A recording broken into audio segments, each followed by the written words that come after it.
bẹ́ẹ̀ ni láṣẹ lọ́wọ́ Elédùmarè ọgbọ́n náà mọ̀ gbọ́n àní bá wọn gbọ̀n kú bí ẹja gbọ̀n kú bẹ́ẹ̀ lè jà àtúkù dédé àsìkò yìí níbi yòówù kẹ́tì láǹfààní láti ti máa darapọ̀ mọ́ mi lórí ìkànnì Arólé Baba 1010 TV2 níbi tá a ti ṣe bẹ́ẹ̀ múrò yìí wá lájọ ọba àdàbí ìkàbà ti ṣe ń lọ káàkiri orígun mẹ́rẹ̀ẹ̀rin àgbáláyé ní gbogbo ìgbà àti gbogbo àsìkò ni mo máa ń ṣe ládùúrà pé ojú tẹ fi wò wá kò ní fọ́ etí tẹ sì fi ń gbọ́ wa etí náà kò ní di láṣẹ lọ́wọ́ Elédùmarè ìròyìn fún ti àsìkò yìí náà làyànfẹ́ Elédùmarè tó mú wa sójú mọ́ màwòrán àti tí gbọ́ wa kókó oníròyìn rẹ̀ ẹjá gbéyẹ̀wò ṣáájú ẹ̀kúnrẹ́rẹ́ rẹ̀ báyìí. èmi kò tí ì bá ẹnikẹ́ni sọ tàbí dámọ̀ràn pẹ̀lú ẹnikẹ́ni láti fi ẹgbẹ́ òṣèlú Labour Party sílẹ̀ Peter Obi ló fohùn lédè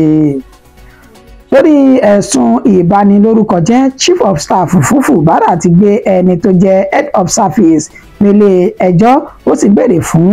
bílíọ̀nù 2 náírà lọ́wọ́ rẹ̀ àti iléeṣẹ́ móhùnmáwòrán Channel lórí ẹ̀sùn ìbanilórúkọjẹ́. Ọmọyẹlé Sowore lọ ṣáájú ìwọ́de lọ sí olú iléeṣẹ́ àwọn ọlọ́pàá ní Àbújá láti pè fún ìyọnípò IGP Káyọ̀dé Ẹgbẹ́tókun ó ní àkókò rẹ̀ ti kọjá ní ọ́fíìsì. bẹ́ẹ̀ ni ní ìpínlẹ̀ Kogi àwọn obìnrin ìlú túyáyá jáde fún ìfẹ̀hónúhàn láti fòpin sí ìwà ìjínigbé àti ìpànìyàn àwọn Fúlàní gbogbogbà léyìí tí wọ́n sì ró èrò lásán máyà láti ṣe ìwọ́de ọ̀hún. bákan náà lọ́mọ́mọ́ tún sórí ní ìpínlẹ̀ Ògùn pẹ̀lú bí àwọn obìnrin abilékọ báwọn náà ṣe túyáyá jáde láti ṣe ìfẹ̀hónúhàn àtàwọn náà nípa ìkọlù àwọn Fúlàní gbogbogbà ní Abẹ́òkúta lẹ́nìí tí ń ṣe ìpínlẹ̀ Ògùn. ìròyìn náà rèé lẹ́kùnrẹ́rẹ́ báyìí.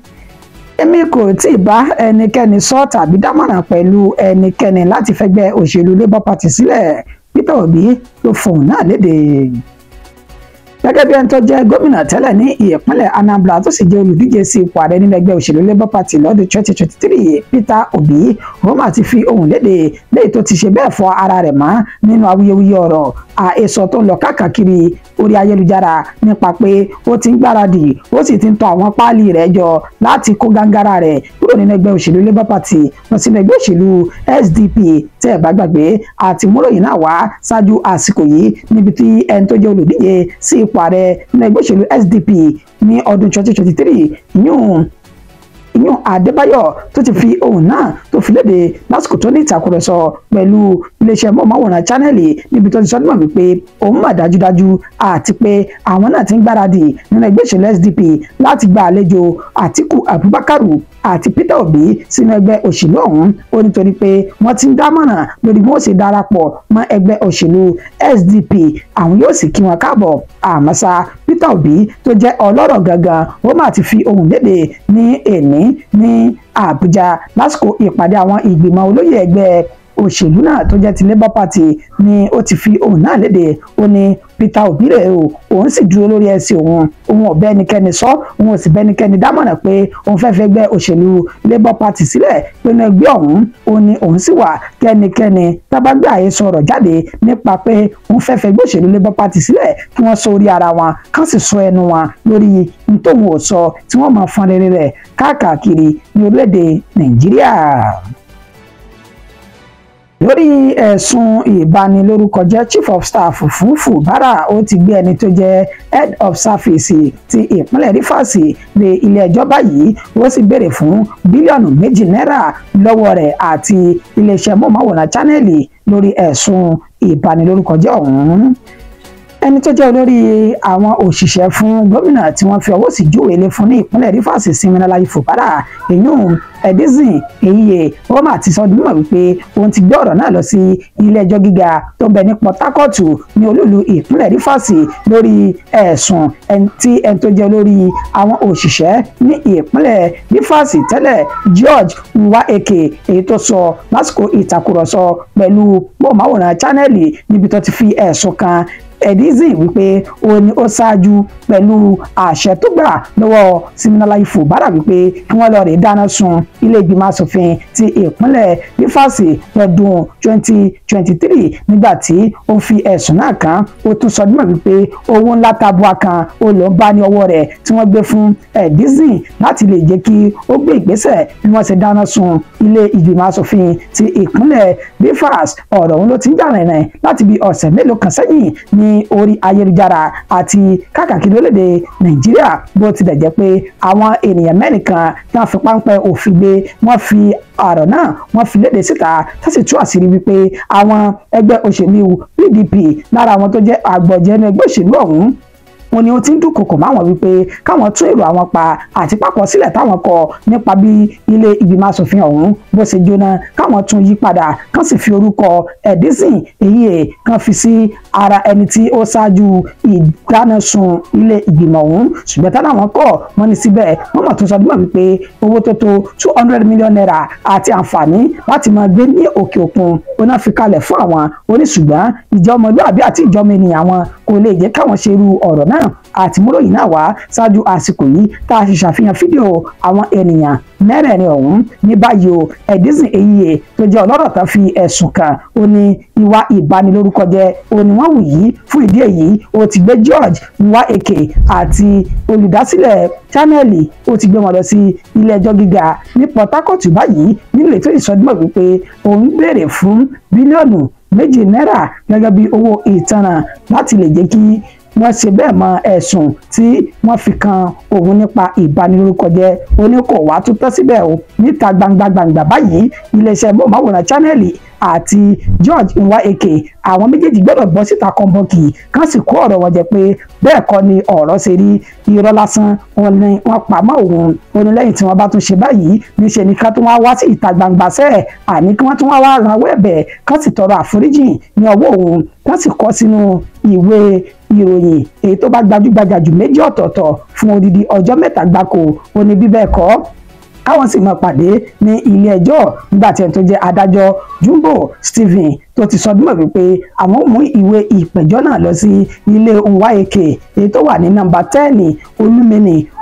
GRA ní Port Harcourt tí ìṣolúlu ìpínlẹ̀ Rivers ó sì sọ dímọ̀ wípé ìgbẹ́jọ́ yóò máa tẹ̀síwájú lọ́jọ́ 10 oṣù kẹrin ọdún tí a wà nínú rẹ̀ yìí.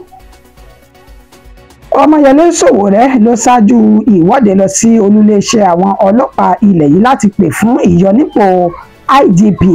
ní ó sọ dímọ̀ pé àkókò rẹ̀ ó ti tó gẹ́ lọ́fíìsì báyìí. Ẹni tó jẹ́ olùdíje sí ipò ààrẹ nílẹ̀gbẹ́ òṣèlú AAC lọ́dún 2023 tó tún jájà fẹ́tọ̀ ọmọnìyàn Ọmọyẹlé Sowore ó ní ó mà ti ṣáájú àwọn olùfẹ̀hónúhàn tí wọ́n lọ sí olúléeṣẹ́ ọlọ́pàá tí ń bẹ ní Àbújá láti ṣe ìfẹ̀hónúhàn lórí bí àsìkò àti gbèdéke ìgbà tẹ́ni tó jẹ́ ọ̀gá àgbà fáwọn ọlọ́pàá tí ó lò ní ọ́fíìsì bó ṣe ṣe bẹ́ẹ̀ tẹnubodò láti oṣù kẹsàn-án ọdún 2024 tá a ti lò sẹ́yìn nígbà tí Ọmọyẹlé Sowore sọ dímọ̀ wípé wọ́n ti ṣe àfikún ọjọ́ ọ̀hún èyí tí kò sì bá ojú mu nínú ìwé òfin tọdún 1999 tá a ń lò ní orílẹ̀-èdè Nàìjíríà gẹ́gẹ́ bí ó ṣe wà nínú àlàkalẹ̀ ìwé òfin ọ̀hún ó ní wípé bẹ́yàn bá ti ṣe iṣẹ́ ìjọba tó bá ti lè pé ẹni ọdún 45 lẹ́nu iṣẹ́ ìjọba níṣẹ́ ni yóò fi ẹ̀yìntì onítàbí tí ọjọ́ orí rẹ̀ bá ti pé ẹni 60 ọdún níṣẹ́ ni yóò fẹ̀yìntì ó ní méjèèjì òun ló mà ti ṣe bẹ́ẹ̀ kó lórí IGP Káyọ̀dé Ẹgbẹ́tókun ó ní ṣùgbọ́n ó ti tọwọ́ àlùmọ̀kọ́rọ́ yìí ó ti bọ̀ ọ̀rọ̀ ọ̀hún nínú èyí tí kò sì fẹ́ fi ẹ̀yìntì tí kò fẹ́ fi ọ́fíìsì rẹ̀ sílẹ̀ báyìí ni wọ́n sì wá sọ dímọ̀ wípé ìwọ́de táwọn ṣe yìí ó ń ṣe àfihàn pé wọ́n gbọ́dọ̀ tètè gbé ìgbésẹ̀ lórí bí Káyọ̀dé Ẹgbẹ́tókun ló ṣe fi ọ́fíìsì sílẹ̀ tí ó sì fẹ̀yìntì fi iṣẹ́ ìjọba sílẹ̀ àkàkà ìmọ̀ye ọ̀rọ̀ òní Ọmọyẹlé Sowore ló kà kalẹ̀ nínú ẹ̀ tí ń ṣe àfihàn fídíò rẹ̀ fún wa tí ó sì máa jẹ́ ẹ̀rí májẹ̀mísọ àtẹ̀kúnrẹ́rẹ́ ìròyìn náà tá a mú wa.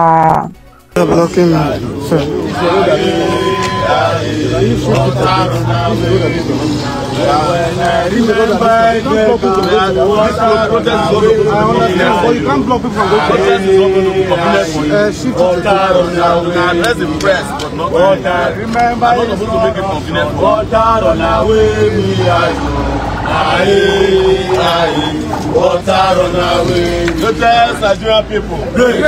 Greatest Nigerian people. Came here today because we are not joking about the removal of the IG of police, Mr. Kayode Egbetokun, who has been occupying the position of the police IGP office illegally. Thank you. We thought that we had forgotten. That is why we removed every other person who is supposed to have retired. He retired them. He has retired several DIGs, AIGs, CPs in the last 2 months. But he has refused to retire himself. Whereas in Nigerian country, security is going down. As you are aware, over 60 persons were killed in Plateau State last week. Yes. It is after they were killed that the Egbetokun decided that he will mobilize the tactical squad. What happened to intelligence gathering? Right. Is it the intelligence department only for tracking social media critics of the government? How is it that the Nigerian police force cannot gather intelligence and know that 60 people will be massacred in retired and tired who has refused to leave office? We are not pleading with the police or trying to play to the gallery, and we are also not trying to patronize anybody in the police. But the police force deserve new blood to manage the Nigeria police force. Others who are trained, who have risen through the ranks, who are supposed to become IG, deserve to become IG. Exactly. If Tinubu is so much in love with Egbetokun. Ẹ káàbọ̀ padà. Bẹ́ẹ̀ ni ní ìpínlẹ̀ Kogi àwọn obìnrin ìlú ti túyáyá jáde láti ṣe ìfẹ̀hónúhàn ìfòpin sí ìjínigbé àti ìpànìyàn àwọn Fúlàní darandaran ní gbogbo ìgbà tó sì fi ìró lásán ṣe ìwádìí ọ̀hún. Àwọn abilékọ ti agbègbè Òkè Èrè ìjọba ìbílẹ̀ ìwọ̀ oòrùn Yàgbá ní ìpínlẹ̀ Kogi onímọ̀ túyáyá jáde síta gbangba tí wọ́n ṣe ìfẹ̀hónúhàn lórí bí wọ́n ṣe sọ dúnmọ̀ wípé àwọn Fúlàní darandaran àtàwọn ajínigbé ni wọ́n ṣe bẹ́ẹ̀ da àwọn láàmú ní gbogbo kọ̀rọ̀kọ́ndú agbègbè náà táwọn kò sì ní ìfàyàbalẹ̀ kankan bí tí wù kó máa wọ́n tó sọ dúnmọ̀ wípé àwọn kò lè lọ sí inú oko bẹ́ẹ̀ làwọn baálé àwọn ti di aláìníṣẹ́ lọ́wọ́ torí pé àwọn tán jẹ́ àgbẹ̀ wọ́n sá fún ẹ̀mí ara wọn àwọn ò sì lè ràn ọmọ níṣẹ́ bó tilẹ̀ wu àwọn torí pé àwọn Fúlàní yìí gbogbo kọ̀rọ̀kọ́ndú agbègbè náà ó ní wọ́n farasin kò sí tó sì ṣe ìkọlù sáwọn ènìyàn nígbà tí wọ́n sì tún sọ dúnmọ̀ wípé ìkọlù tó ṣẹ̀ṣẹ̀ tún wáyé ní òpópónà márosẹ̀ Ayére sí Kàbà ní ìpínlẹ̀ ọ̀hún ó ní wọ́n ti sọ dúnmọ̀ pé wọ́n jí ènìyàn 3 gbé wọ inú igbó lọ báyìí nígbà táwọn 4 tí wọ́n fi ara gbọgbẹ́ wọ́n sì gbé wọn lọ sí ilé ìwòsàn níbi tán ni wọ́n ti gba ìtọ́jú lọ́wọ́ báyìí ni àwọn obìnrin ṣe túyáyá jáde síta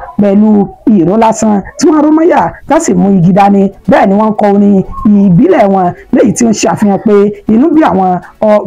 bí àwọn abilékọ ọ̀hún nílẹ̀ tó sì ń béèrè fún ìdájọ́ òdodo lọ́dọ̀ àwọn tí ọ̀rọ̀ kàn ní ìpínlẹ̀ Kogi lórí wọ́n ṣe gbé ìgbésẹ̀ láti yọ ọwọ́ kílàńkó àwọn Fúlàní darandaran tó ń da gbogbo agbègbè náà tó ń dà láàmú fídíò tiẹ̀ náà bẹ́ẹ̀ bì akọwá pé ní bíbà.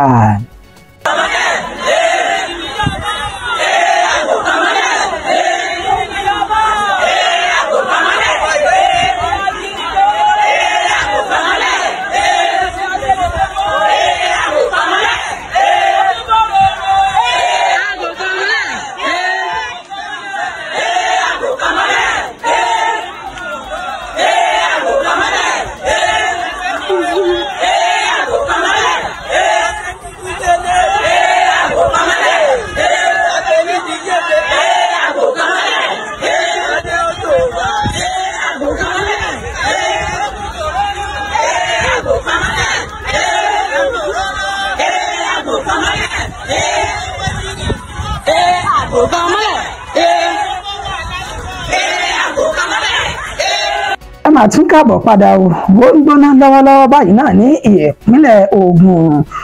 ìwọ́de tó lámìlaka ti tàwọn obìnrin náà ó tún wáyé lọ́wọ́ ní ìpínlẹ̀ Ògùn nípa ìkọlù gbogbogbà ti tàwọn Fúlàní ní ìpínlẹ̀ ọ̀hún. Gẹ́gẹ́ bá ṣe mú ìròyìn náà wá fún wa lóòrọ̀ yìí nípa ìkéde tá a sọ dímọ̀ wípé nípa ìwọ́de tá a sọ dímọ̀ wípé yóò gbéra sọ lẹ́ni ní aago 10 títí di aago 2 ní Abẹ́òkúta láàfin ẹni tó jẹ́ Aláké ti ìlú Ẹ̀gbá níṣe ni àwọn obìnrin ní ilẹ̀ Káàárọ̀ Oòjíire náà kóra wọn jọ tí wọ́n sì lọ ṣe ìwọ́de ọ̀hún láti ṣe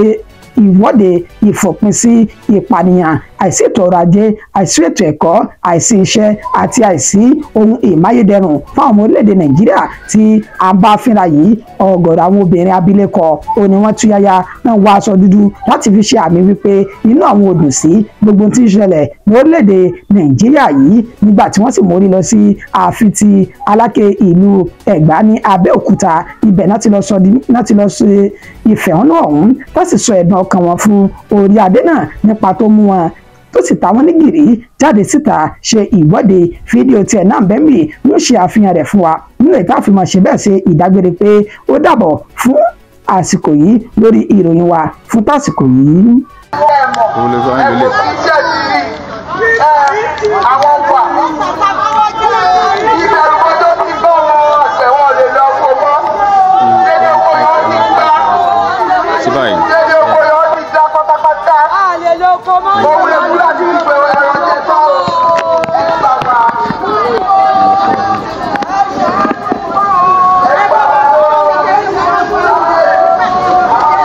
Koiki Media bring the world closer to your doorstep.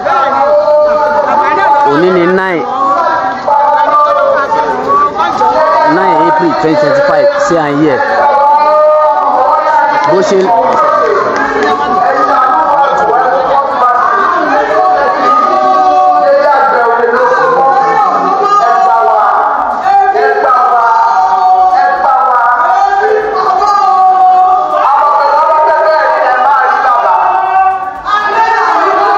Koiki Media bring the world closer to your doorstep.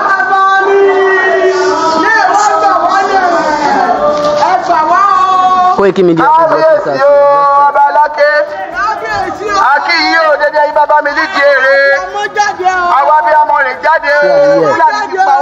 Abiyamọ jáde nílùú Abẹ́òkúta. Wọ́n ní bí àwọn Fúlàní ṣe ń pa wọ́n nílẹ̀ Yorùbá. Àwọn ò fara mọ́ pé a fẹ́ kí ó tó gẹ́ sí à ń yẹ.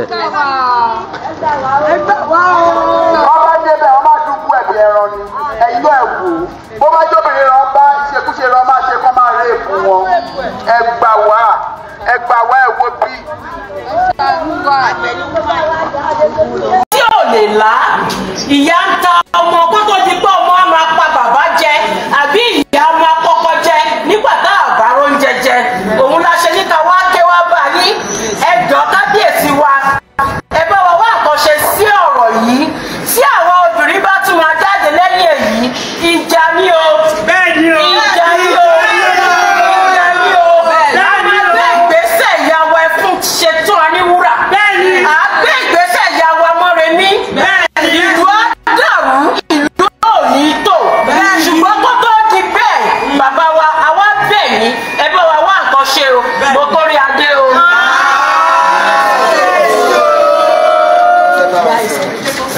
Mo kí ẹ̀yin ìyá wa wípé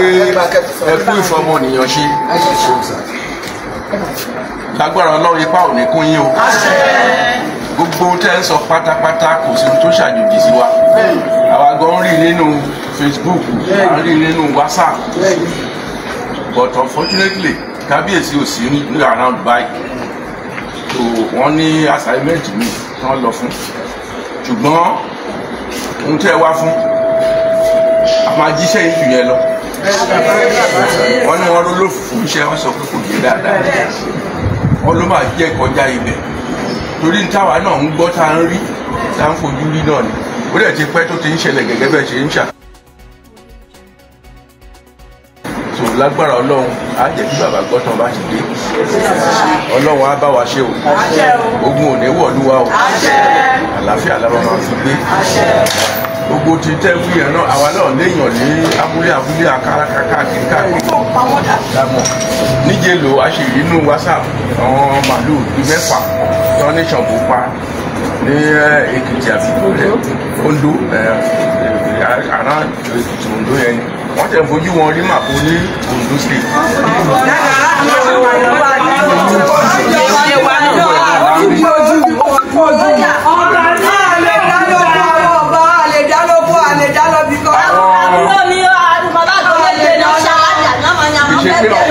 kì í ṣe pé àwọn bàbá wa náà ń sun o